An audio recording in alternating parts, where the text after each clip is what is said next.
જય સિયારામ દરેક મિત્રોને જય સિયારામ જય સિયારામ જય સિયા તો મિત્રો તમારું સ્વાગત છે અમારી ચેનલમાં। તો આજે અમે જઈ રહ્યા છીએ ગિરનાર। તો ગિરનાર શિવરાત્રીના મેળામાં એક અનેરો આનંદ કરવા માટે તો આજે અમે જઈ રહ્યા છીએ અહીંથી વિરમગામ અને વિરમગામથી ડાયરેક્ટ જે ટ્રેન પકડવાની છે વિરમગામ ટુ જુનાગઢ। તો આ સરસ મજાની જર્નીમાં અમે તમને બતાવીશું જુનાગઢના અલગ અલગ દ્રશ્યો અને પણ શિવરાત્રીના। ચલો મળીએ આખી જર્નીમાં। મહેસાણાથી નીકળી અને પહોંચી ગયા છીએ આપણે વિરમગામ જંકશન પર। તો વિરમગામ જંકશને આવી અત્યારે આપણે બેઠા છીએ ટ્રેનમાં અને આપણે ચલો નીચે ઉતરી અને થોડો ઘણો ચા પાણી નાસ્તો કરી લઈએ અને બતાવી દઈએ તમને વિરમગામ જંકશન। ચલો તો મિત્રો આપણે આવી ગયા છીએ વિરમગામ જંકશન ઉપર અને હવે જઈ અને બહાર પણ થોડું તમને નજારો બતાવી દઈએ। તો આ બાજુ જોઈ શકો છો આખું વિરમગામ જે કહેવાય રેલવે સ્ટેશન, આખું વિરમગામ રેલવે સ્ટેશનનો નજારો છે અને સરસ મજાની જનમેદની ઉમટી છે। મોસ્ટ ઓફ જે અહીં કહેવાય ને બધા ગિરનાર જવા વાળા છે। તો ચલો તમને મળીએ થોડા આગળ દ્રશ્યોમાં। રાતના વાગી ગયા છે 9:44 અને આપણી ટ્રેન છે લગભગ 10:30 પોણા 11 વાગ્યાની।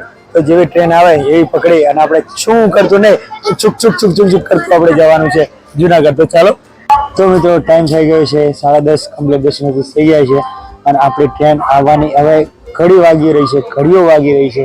તો આપણી ટ્રેન આવી જાય એટલે તમને બતાવી દઈએ સુંદર મજાનો નજારો। અને અમારી ઉપર તમે જોઈ શકો છો આ છે પંખો। અમારા પંખામાં હમું નથી બેહવું પણ કહેવાય ને કે કઠણ કાળજુ રાખી અને અમે પેલી બાજુ બેઠા હતા પણ એક કઠણ ડંખ રાખી અને મચ્છરો બેઠા હતા પણ અમને ના બેહવા દીધા કારણ કે અમે એમની જમીન ઉપર કબજો કરેલો હતો પણ અમે કબજામાં છોડાવી દીધા અને અમને લાવી દીધા શું કહેવાય પંખાની નેચર કે હવે તમે ઠંડીમાં પણ ઠંડી થાવ એટલે અમે જેકેટ પહેરીને બેઠા છીએ।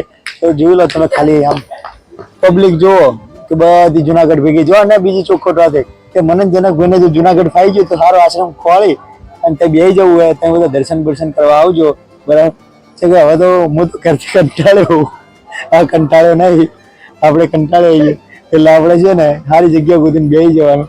તો ટ્રેનનો નજારો ટ્રેન આવે તો તમને ટ્રેનનો નજારો બતાવી દઈએ। ચલો तो जिसका मुझे था इंतजार वो घड़ी आ गई घड़ी तो आ गई પણ એની સાથે સાથે આપણી ટ્રેન પણ આવી ગઈ છે। તો ટ્રેન પકડવા માટે ઘણી બધી ભીડ છે।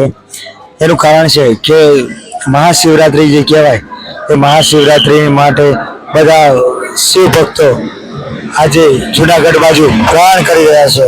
તો તમે જોઈ શકો છો આપણી ટ્રેન આવી ગઈ છે અને આપણી ટ્રેન જે છે એ થર્ડ એસી છે। તો આપણે થર્ડ એસીમાં જેવી ટ્રેન ઊભી રહીશું એવી આપણે થર્ડ એસીમાં જઈશું। બાકી જનરલ અને BS2 S1 એમાં ઘણી બધી ભીડ છે। ભીડના કારણે આપણે એસીનું રિઝર્વેશન કરાવી નાખ્યું હતું જેથી કરી આપણને મુસાફરીમાં કોઈ પણ જાતની તકલીફ પડે નહીં અને આપણે મુસાફરી શાંતિપૂર્ણ થઈ શકે। તો ટ્રેન તો ફાઇનલી આપણે મળી ગઈ અને સુવાની સગવડ પણ સારી છે। તો ચલો હવે અહીંથી વિરમગામથી નીકળ્યા તો મળીએ હવે તમને સવારે 3 વાગે જુનાગઢ। તો ગુડ મોર્નિંગ મિત્રો, તારીખ થઈ ગઈ છે 25 અને વાગી ગયા છે 8:46। તો કહેવાય ને કે તારી તણીનું થાય આપણું કોઈ ના થાય એવી જ રીતે જવાનું હતું અમારે આ બાજુ પણ થઈ ગયા આ બાજુ કારણ કે શિવરાત્રી હતી તો એવું વિચાર્યું ચલો જઈએ સોમનાથ અને આઈડિયા મારો નતો એક એવો મગજવાળાનો હતો તો પછી સોમનાથ ના ગયા પણ પછી ફંટાઈ ગયા ઓમ થોડા ઓમ દીવ બાજુ। તો તમને દીવ બાજુ પણ એ સરસ મજાના રમણીય દ્રશ્યો બતાવીએ કેમ કે હવે દીવની બોર્ડરમાં આપણે લઈ લીધી છે એન્ટ્રી। તો બન્યા રહો અમારી સાથે।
તો ફાઇનલી દોસ્તો અમે હે ને આવી ગયા છીએ દીવમાં, અને દીવમાં આવ્યા ને એટલે પેલું તમને લાગી હતી ભૂખ, એટલે હું ને જનકભાઈ અમારા કેમેરામેન જનકભાઈ જે હતા ને એ શૂટ કરે જનકભાઈ એ લઈને બેસી ગયા છીએ ગાંઠિયા અને મરચા અને છાનો ઓર્ડર આપી દીધો. તો ફાઇનલી મારી પાસે જે છે ને એ આપ્યું છે દીવનું બસ સ્ટેન્ડ, અને હવે જોઈએ આગળનો પ્લાન શું બનાવે.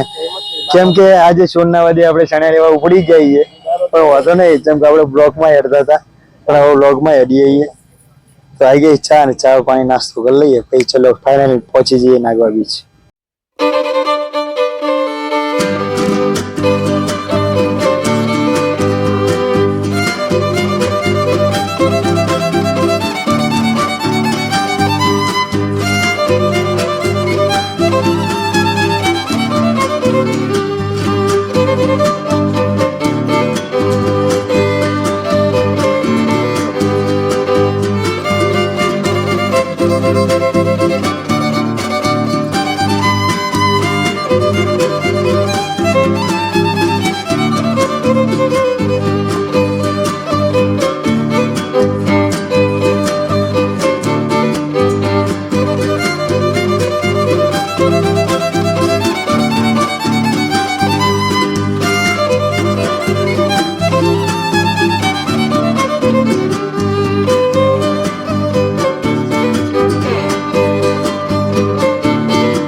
તો મિત્રો તમે આગળના દ્રશ્યો જોઈ અને તમને ખબર તો પડી જ ગઈ છે કે અમે ક્યાં આવી ગયા. તો અમે આવી ગયા છીએ દીવ. તો દીવના રમણીય તમે દ્રશ્યો જોઈ શકો છો, કેટલી સરસ મજાની માનવ મેળામાં એ ઉમટી રહ્યો છે.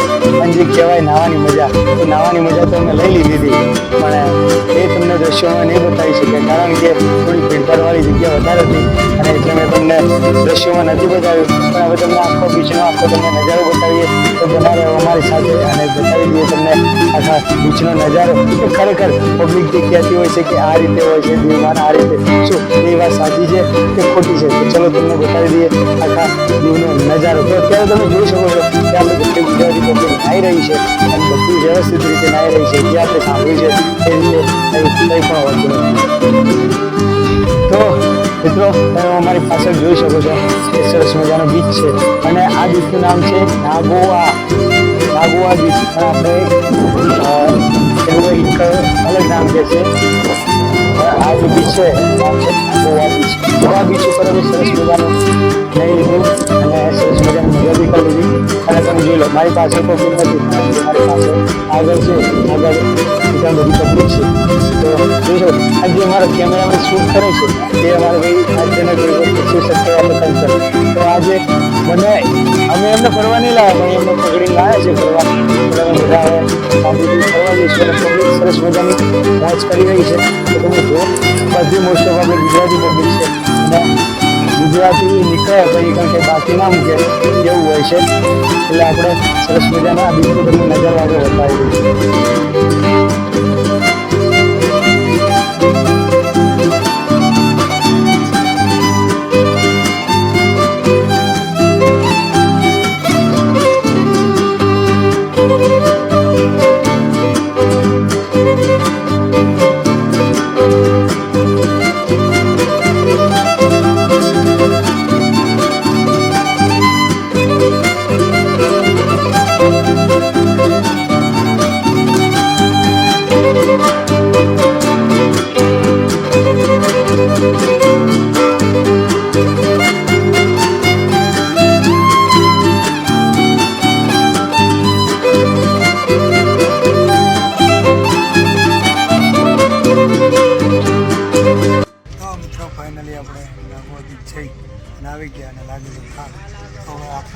બ્લોગ અહીં જ ખતમ કરીએ છીએ અને હવે બતાવીશું તમને કે આજે ખાલી જવાનું છે સોમનાથ. તો સોમનાથમાં થોડું દ્રશ્ય બતાવીશું તો હું અને ભાઈ જનકભાઈ થાક્યા હતા તો હવે સુઈ જઈએ.